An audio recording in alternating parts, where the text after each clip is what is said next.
Sybille Montignac, vous avez repris le flambeau de la méthode Montignac, qui est une fameuse méthode familiale pour maigrir. Et déjà, combien de kilos est-ce que l'on perd quand on suit cette méthode ?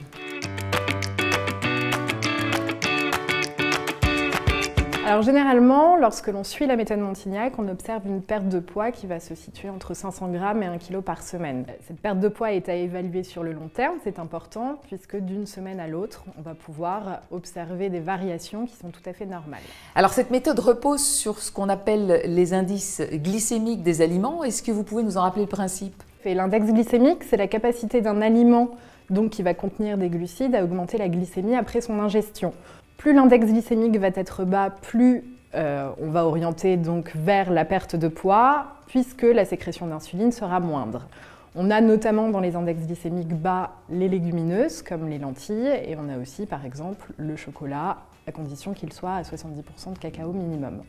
Pour avoir tous les index glycémiques, on pourra bien sûr se reporter à la méthode Montignac.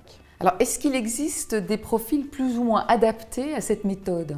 Tout le monde peut suivre la méthode Montignac puisque c'est une méthode équilibrée qui ne va donc pas entraîner de carence. En revanche, il est certain qu'en fonction du profil, notamment quelqu'un qui va avoir suivi de nombreux régimes dans le passé, de nombreux régimes qui auront détraqué son métabolisme, on aura une efficacité qui tardera peut-être à arriver.